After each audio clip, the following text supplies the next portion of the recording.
Today on the Prompt Life Couch, we're covering how one creator sold his business for over $100 million, how cutting costs with AI is old news, and what companies actually care about right now. This week, we want to kick it off by talking about the controversy behind OpenAI hiring the OpenClaw creator and reportedly sold it for $100 million. And he said that he was spending too much of his own money to keep it up every month.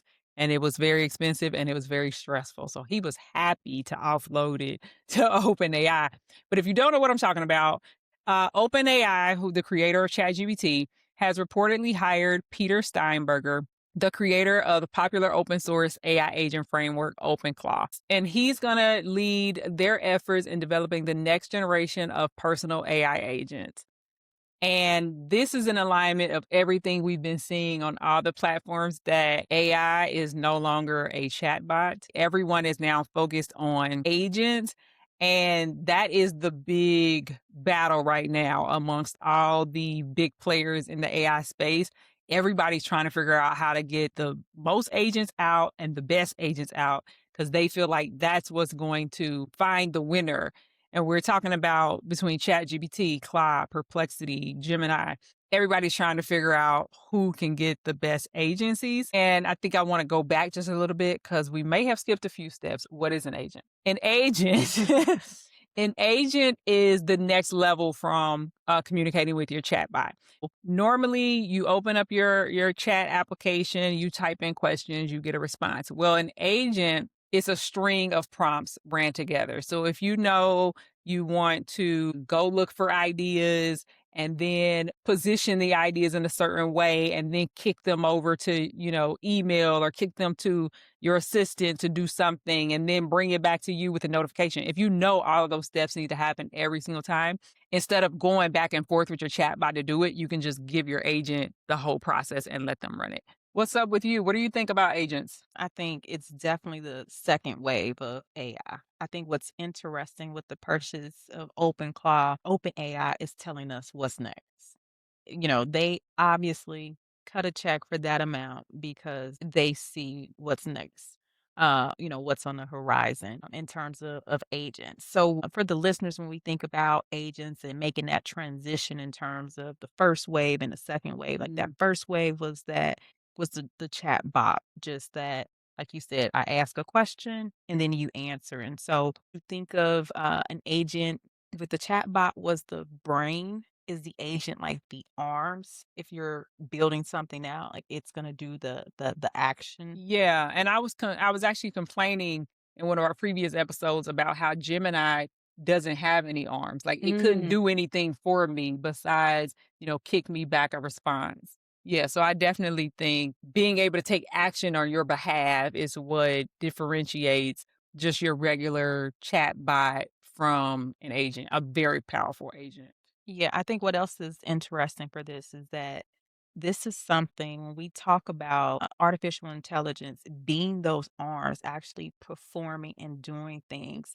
We're not 5 years away, anywhere from 12 to 18 months. But it's just unreal to think that we're at this point that quickly. And so for me, this was the eye opener. Like clearly OpenAI has seen the writing on the wall, and what this gives them is the sandbox to expand. Yeah, I mean, I can only imagine what they're gonna do with it. I have also joined the wave.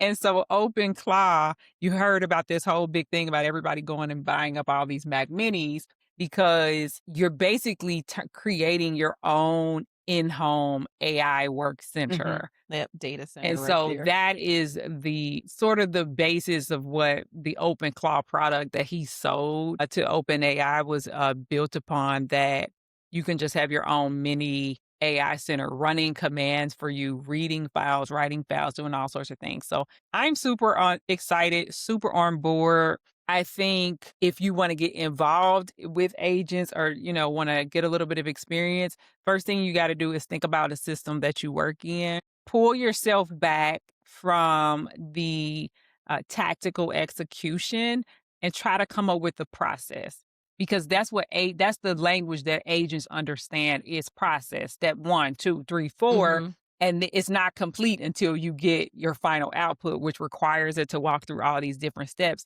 So I would think if you want to get started with your first agent, get familiar outlining processes, and then you can speak to any of your chatbots of choice and ask them how to create your first agent. I agree. The first wave was job reduction, AI coming and jobs being eliminated. This second wave with agents, I think we can step back and not necessarily have that fear. If I'm as an employee, what I'm thinking about, I'm looking at my job and I'm thinking about what does my job look like with an agent? I'm Mm. not fearful of losing my job. I'm thinking about what does my job look like with an agent? Where can I use an agent within my job? Yeah, and that kinda cements the fact that you have to learn how to work with and communicate with AI systems, computers, because they still can't keep everybody, right? Like, there's Mhm. still gonna be a reduction in force, and I think the people who are already comfortable with, giving AI, processes to run and being able to walk away and focus on other critical thinking, activities, I think those are the people who are gonna survive. Yeah, I always use the example about AI as being like a very high efficient intern. They're capable, but they need direction. Once you give them enough information, they can execute. You still want to review their work initially Mhm. until they're just highly proficient. And this new wave that we're going into with the agents, it's about becoming more of like a manager. You think Mm. about AI like if you compare it to an intern, how can I manage that intern? So with the ChatGPT chat box, you were just asking a question, create a meeting summary. Where with AI agents, you start to think in terms of managing, you're looking at instead of just asking, you're looking at a goal. So instead of just give me a summary, it's give me a summary for senior leadership in a non technical terms that they can walk away with two data points. And so I think that's the transition. That's if I'm an employee and we're talking about job security, I Mm. think those are the things you should start to look at. Again, how can I work with an agent? How can I manage my intern? I mean, you could really like shut it down if you started employing agents. Cause think about how you differentiate yourself from everybody else on the team. Your manager is going to get all of your deliverables first, like timely. They're Mhm. going to be accurate. Like, and that's how you got to start thinking about it. It's like, this is how you get competitive advantage at work 100%. while everybody else is sleeping. It's like, no, my agent had all of my deliverables ready to go, and I just came in Monday morning ready. I'm on to next week's Mhm. activities. And even, for companies that aren't there yet, I think and as an employee, like right now, what I would be looking at is I'm going into my calendar and I'm booking 1 hour a day where I'm going to devote time and look at my workflow. Like that's Mm. that's the key to this whole agent, this whole automation. Like figuring out what can be automated. And before you even talk about automation, you want to make sure the workflow is fluid. So for me, what that means is I'm spending 1 hour a day, I'm working on a workflow, I'm mapping out, like, does it have a clear start? Does it have a clear end? Are the steps predictable? And so I'm not building the agent yet. You know, most companies aren't there yet, but when they're ready, Mm. you're going to be ready. And so that's where I think people need to spend time, like looking at your workflow, but really understanding before you automate anything. And you Mhm. know this with your engineering background, Jerry. You have to have that workflow mapped Yeah, out. Right now, people should be spending time on SOPs. I love that. Man, work it out at least 3 times. Manually go through it and then talk about automation. Just thinking about that today, I'm like, with everything that I have going on, I want to spend time. I'm going to do a voice note and I'm going to write down everything that I do Mhm. throughout the week, right? Whether it's creating content, whether it's, filming. I want to write all of that down, get all of that out of my head so that I can look for more opportunities to build agency and automate. And I like the key is the time. You Mhm. have to stop what you're doing. That's probably holding a lot of people back. You have to step back from the action taken to kind of, look at the 10,000-foot view. Yeah, you're 100% spot on. I training your brain, your lens, and how you think about things as you're doing. Is this something that can be automated? The one thing that we're gonna see with anything, people, we overcorrect or we over engineer, Mhm. and before we start talking about automating processes, you wanna do what you're doing. Like you said, you're putting the voice note, you're thinking about the items, but then, um, as you're working through them, you're trying figuring out the kinks, what can be automated. Because with any system, if you automate a sloppy SOP, you're just gonna get Yeah, you're not gonna sloppy be happy with output. that. Yeah, so, yeah, so you have to make sure, and that's you have to make sure that the process itself is mapped out before you automate it, and that's good news for right now for our community. Your employer is probably not at a point just yet where they need you to automate work, so you Mm, can spend this time thinking about those workflows, perfecting those SOPs. yeah. So when you have the opportunity to automate it, again, I say do it manually 3 times before you start to automate. You've got it worked out. We just dropped major gems. So, our next story for today, you've been talking about the different ways of AI. What's going on with that?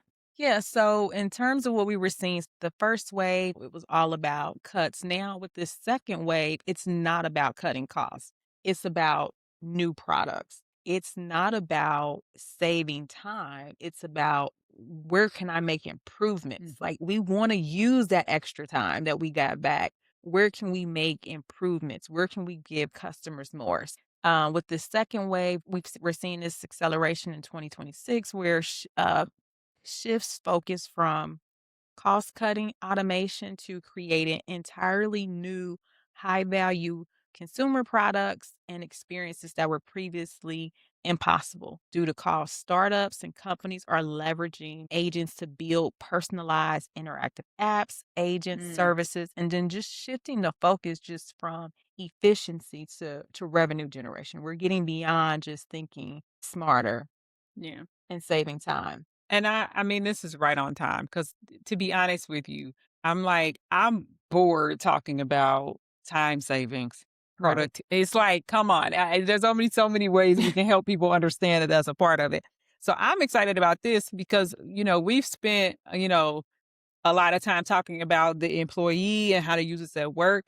And this second wave really gets into the entrepreneurship lane, right? It's Mm. like work is going to do what work does, but this is how you as an individual can figure out how to allow AI to take you to the next level. You see people saying they're making $10,000 a month from AI and they're doing this and they're doing that. They've already gone beyond the just save me a little bit of time. So I love this. I'm excited about it. It's gonna open up the door for so many people to own their own financial futures and things like that. Oh, I agree 100%. Right now, using AI, people will be able to build things that didn't exist as we make this shift where before it was defensive when we were talking about jobs, cutting costs. Now we're moving into more of an offensive strategy where Mm, AI is generating new revenue. So now we're thinking about new services. Where can you deliver a service to customers that you couldn't before because of cost restrictions or time restrictions? For companies, that's what they're going to be focusing on. Again, last year was all about how to cut costs, but this year it's more of what can we offer now that we couldn't offer before? How do we make use of this extra time that we've been able to save? oh, yeah. And let's be honest, you should be able to relax. Like, we shouldn't just constantly be on the Mm, hamster wheel. It's not all about, I saved 5 hours, I'm gonna give it back. right. That's To go not work 5 right, more right. That's hours. that's not what we're saying. But if it's saying, "I saved 5 hours, how can I invest in myself? How can I invest in my family?" Mhm. Start to build a legacy and things like that. That's what we're talking about. We're not just exchanging time for time. Yeah. What new businesses do you think are gonna be born? It's gonna be one person. So this Mm, is the year of solo entrepreneurs. I can't recall, I don't know if it was like Mark Cuban or someone, but they talked about one this is the only time in history, I know I'm probably misquoting it, but this is the only time in history where one individual could literally create yeah. $1 billion business. So in terms of where businesses are going, it's going to be where previously you needed a team Mhm. of individuals, you don't need that anymore. You see a lot of, influencers talking about AI businesses and AI itself. I think it goes beyond that. I think it's going to be thinking about where in terms of businesses where AI is used as a tool to take all documents before. You were a business, you needed something reviewed, you go to your in-house attorney. Well, now you're not saying you're not gonna keep your attorney on Mhm. retainer, but you don't need billable hours spent on reviewing of legal documents. Instead, you can better use that time, those billable hours on acquisition costs and things like that. Just really leveraging AI. I see the opportunity coming, where you don't need a team. Yeah, I think that's key. One thing I do wanna say is that, we're just creating ideas off the top of our heads, but if you are not a visionary, go ask AI. Mm, I think if I was trying to figure out how can I take advantage of creating a new product, the first thing I would say is to pick your pain and then figure out how AI can solve that issue for other mhm. people because it's a problem that you know intimately and it may not be a product that can solve for that. And I think for me, I think about how hard it is to plan group trips. Yes. And and I guess that's what the travel agent does, but it still seems a little wonky for whatever reason. Mhm. But I think coordinating a group trip, getting schedules, because think about it, you're going back and forth. Can you go? Can you not go? Here's the information. What if you just had a system to take care of that for you? And maybe this is a way for people who are already travel agents to take on more clients, to get more work Mhm. to get, more work done.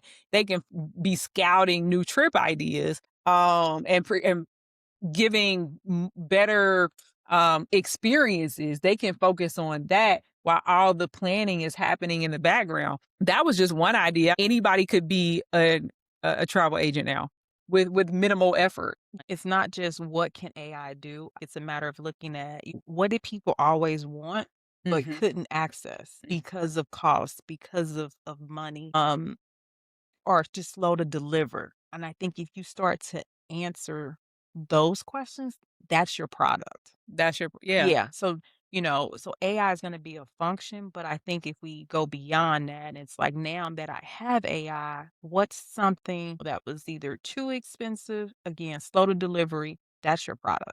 I want to build if I had time. Another really cool thing would be like a shopping agent. Um, it's almost like having a stylist without the overhead.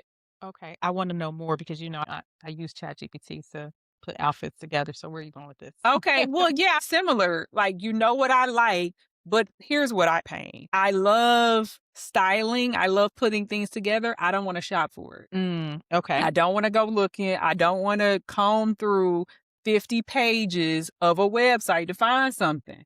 Right? I would love to have an agent just give me 10 options to choose from and go from there. But that's a service. And I guess most of my ideas are basically stepping up a job that a human is already doing. A personal shopper. You could take on multiple clients because even right now with ChatGPT, if you add the agent, a few weeks ago, I had it look for a birthday gift. I described what I wanted Mm. and it went out to Etsy, and did just exactly what you were asking for, pulled in different pictures of different necklaces and bracelets. And if you want to take it a step further and provided your credit card information, you could have completed the purchase. I think that that is opening up new opportunities for people in our community who aren't necessarily looking for a business. You're within your career and you're Mhm. thinking, okay, how does this apply to me? I say within your team, look at where is there an unmet demand that AI could finally close the loop. So, cousin, what's something that you've tried this week in the world of AI? I think it's really connected to what we've been talking about today. We've been talking about new products and agents, and I was actually working on a demo using Zapier to create agents. And the reason I needed it is because with the real estate business, we own 90 doors of real estate. We have an entire field team in another state running them. Mhm. And so what they were running into, and this is not independent to real estate, but this is anyone who's working in the field where you're, gathering a lot of data, you're working with clients, you have different meetings you're going to. The major issue is, how does that data flow up? How do you take what you did all day in the field without feeling like you have to go home and transcribe everything you did to Mhm. get it out to your leadership? So I created an agent for my field team to basically speak their notes, and then magically the agent sends everything where it needs to go to the correct people and stores everything where it needs to live. And so I was using Zapier, and just behind the scenes note, we have full detailed demos on that. So you can always go watch that if you want to get more detail about how to set it up. But just the behind the scenes notes is that the good about Zapier, using Zapier for agents, is that it's very easy to set up. There is no technical skill required because it's really a drag and drop system. Okay. I love drag. Drag and drop, and then they've made it even easier. They have a layer of Copilot on top, which you can just say what you want. So you just go explain it the problem, and it will build the agent for you, and then you just have to refine it. But that was the good, very easy. The bad is that there are limited trigger options. And what I mean by that is that an agent needs to know when to run. Okay. The And s- goal. it needs to know when do you want me to perform this Mhm. task? And I've been a huge fan of Zapier, but one of our workflows is to alert us when there's an emergency. And the options are like every day, every hour. You can pick any time thing that you want. But the problem is when you want to be pretty flexible. So most of these AI systems and agencies, they all run on credits. And so the trigger that most closely resembled what I needed was the every hour. But that means every hour I'm running like 5 or 6 credits. Oh, that's And costly. so my month's worth of credits were gone in a week. And so I'm like, well, I can't have that. Mhm. And so I'm like, how can I change the trigger? Maybe I don't need to see it every hour, especially not when we're all asleep, because nobody's going to do anything with the alert Mhm. anyway. Yeah, overnight. Right. So I really felt limited there. So I would say that's a little bit of the bad side to Zapier. And then the ugly I already shared. I ran out of credits. And so it does limit your use cases. But if you're just running something once a week, once a month, Zapier is your pal. And I think in terms of like ease of use, very simple. Impact on my week, game changer. There are a lot of tasks I just don't touch anymore because I have agents to do it. And would I recommend? Absolutely, if you're just getting started. Now, with agents, you can go very complicated. I did mention that I have a Mac Mini and I'm building my own personal agents here at home. But if you're just getting started, Zapier agents is the way to go.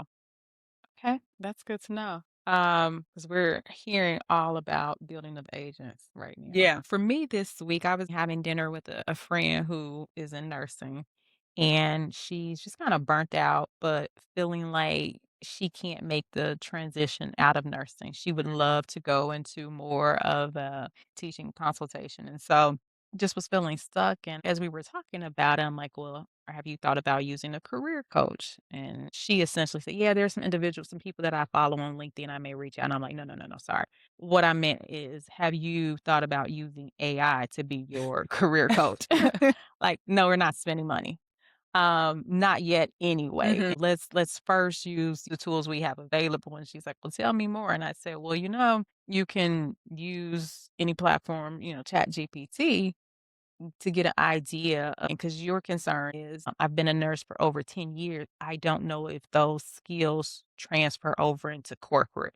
Well, if you have a question, Mhm. you need to go into AI.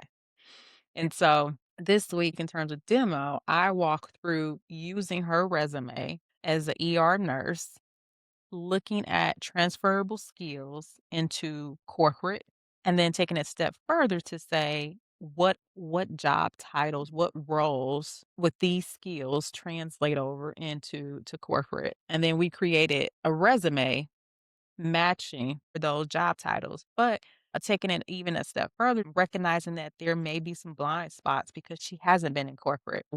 Asking AI, are where there training opportunities we talked about before.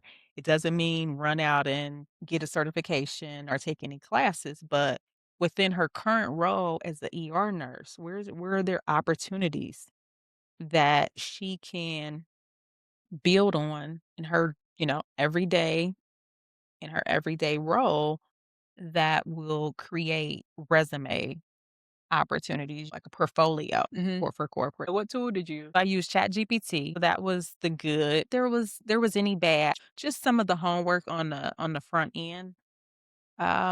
Final verdict, using AI as a career coach is a great idea. Very easy. And people used to pay me $5,000 for that. So definitely, worthwhile.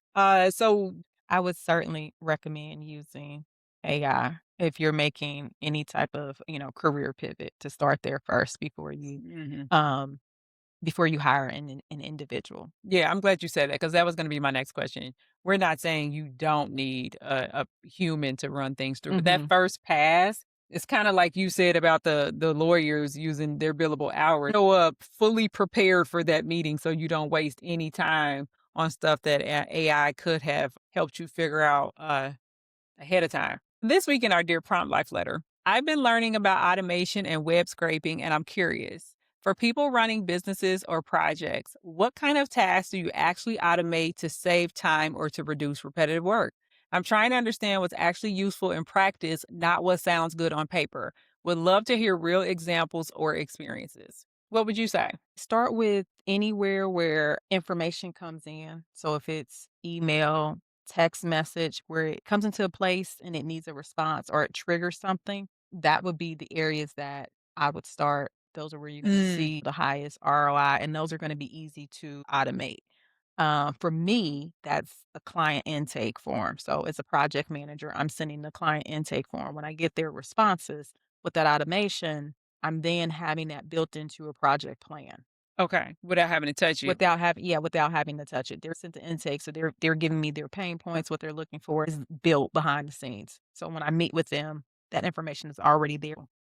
I think this goes back to what we were sharing earlier because the listener is asking what kinds of tasks do you actually automate? And we mentioned a couple of things. We mentioned that you should actually list out your tasks Mhm. first to see what could be automated. And just to take that a step further, once you've reviewed your work, it's like, what is costing you time? Where do you feel limited? What do you not like doing? And so I would start with that short list and then I would go and ask my AI chatbot of choice, how could I automate this? I think you'd be surprised. I mean, there is some setup time, but if there's something you're doing all the time, you actually save 5 hours, 10 hours a week. I would say email summaries. When I'm at work, I don't want to take any notes at work. I want all the summaries to come to me Mhm. automatically. However, in my personal life, I'm not using email summaries. I don't really want a daily digest. And that's because it's not painful enough, right? I've figured out how to skim my emails and there's nothing really at stake there. Mhm. But then it's like at work, you wanted to skim your emails, you wanted to call out action items for you. That way, maybe you get to work and you already know what your action items are before you have to read through 30 emails that are sitting there. Yeah, I would agree to focus on summary. Another would be an area would be research. So if there's something that you need to research that you're working on, and it's something that's continuous, Mm. if you want to research a particular market or demographic, that would be an area I would, look at. automation and Mm. ChatGPT, Perplexity, you can set up tasks for them to provide you that research. Pick your pain and figure out how AI can help you. Mhm. And then I also shared that the Zapier demo, my pain was getting accurate and timely information from the field. The field's pain was, oh, I've been out all day. I don't want to have to transcribe everything I did all day. And so the pain of not having that information timely and accurate means I can't run my business properly. And that's just a very simple example. And how that shows up as a win for me is that I don't have to ask about where the notes. I don't have to ask what went on that day. I don't have to scope around through a million emails to get updates about specific projects. And so, the demo that we walked through today, that's an actual example of how you could automate some work that relieves some of your pain. Oh, okay. Just a final piece of advice to the person who submitted that request. You have to look internally to what's actually limiting you from doing more. There's so many things that we could automate, and it's hard for us to kind of give you examples of what you could automate. We don't know what you do. It depends on what Mhm. the job function is, what your goals are, and then work back from there. But I'm always a fan of typing in what you do into AI, talking about the many different roles, the things that you do throughout the day or throughout the week, and trying to figure out which of those it can take off your plate. So my favorite section is the lightning round where we look at AI tools, what's working, what we would keep. Do we love it or do we leave it behind? We were just talking about Mm. summaries. So I don't want to guess, but AI meeting summaries. What's your take? Love it at work. Love it at work. What I do not like is when I jump on a call and nobody has started the transcription or nobody is recording. It's like if you don't get the meeting summary, the meeting didn't happen Mhm. because nobody's taking notes anymore. And I like that it allows you to actually be present in the meeting because you don't have to worry about missing anything. Yeah, for me, it's a love it with a full stop because it allows you to actually be present. But I'll play devil's advocate because I've been on calls where the discussion is going and then someone starts the meeting transcription and then there's this brief pause and it's almost like there's a shift where people I think maybe aren't as forthcoming as they would normally be because they're being recorded. What are your thoughts there? You're at work. Yeah, I know there's sometimes people that are like, "We should stop the recording." For what? It's like, if you need to stop the recording, then you need to pick up your personal device and call that person. Okay. Because we're at work, all your emails are tracked, every Teams message is tracked. It's like, why make it harder on yourself? Okay. AI meeting summaries, we're going all in with a love it. So, as a former career coach, what about applying to jobs weekly with AI resumes? Like, so just doing like a blind 100 resume sweep in 1 week. It's an absolute no. It is a leave for sure because they're saying that now the big thing used to be how to get your resume past the system. And now they're saying the system is flagging resumes that are all AI. I'm an absolute leave. I do think you should go through your responsibilities and you should use AI to help you compare what you have done with where you want to go. But I think the resume should be in your words because you need to be able to speak to it. And you don't, I do think there's a little bit of it that it can be too perfect. And that's how they know that it was AI. This is an area where it's quality over quantity. Find 5 roles that you're really interested in. Zoom in there because with just this, perfect resume and you're sending out 100 plus that aren't, crafted to that employer, your volume without a signal where you're actually crafting it or, customizing, it just becomes noise. The other reason you want to trim it down is because we shared earlier how, in order to get good output, like if you want a good resume, you have to give context and Mhm. input for all of those resumes. So, yeah, you only want about 3 or 4 versions of your Yeah. resume at So any given time. so with this one, it's a leave it. use the AI to assist with the building for mass submission, it's going to be a leave it. Switching gears a bit, defaulting to remote everything. So never seeing your coworkers in person. Is that a love it or is that a leave it? I want to know your opinion because is that your scenario? Do you ever see anybody?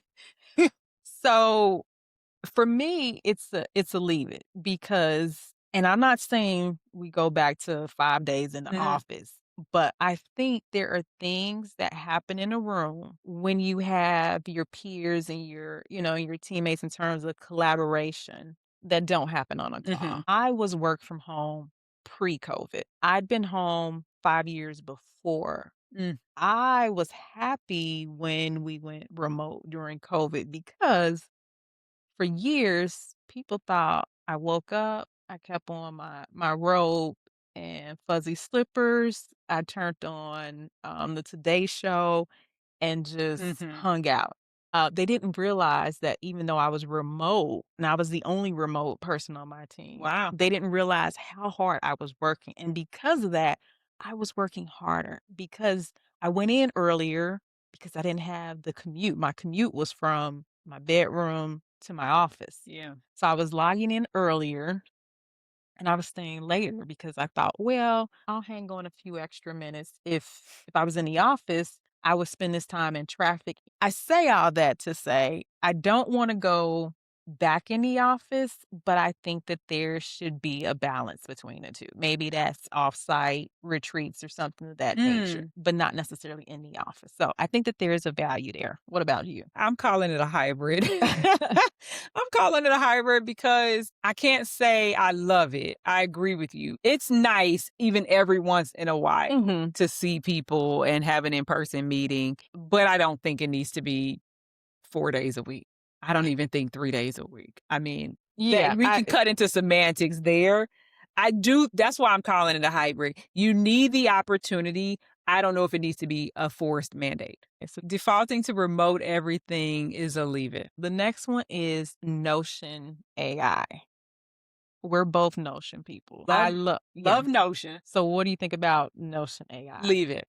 Ah. And I only say leave it. I love Notion. I am transitioning my entire life into Notion, but I say leave it only because I have too many other tools. I don't need any other AI. Mm. What I'm building my agents to put everything in Notion for me, and so it already has the AI layer. I don't need Notion AI. Sorry, Notion. So that's a different perspective. So I I'm a love it, and I would say to our community, it's a love it if you're already in Notion. So if you've not explored Notion Yes. previously, the AI function is not worth adding another tool or platform. So it's a love it for me if you're already in Notion. And Notion, in case you have not heard, is almost rivals Google Docs.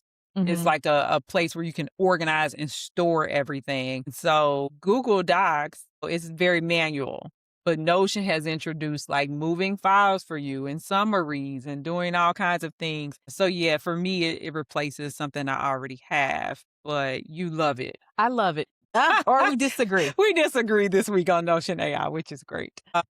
If you got a story, a question, or a hot take you want us to talk about here on the couch, go ahead and drop it in the comments below this video. And we've got a link in the description to grab today's action plan, which is a 3-step process to getting started with agents. We spoke a lot about agents today, but we got the cheat code for you. Go ahead and check the link in the description.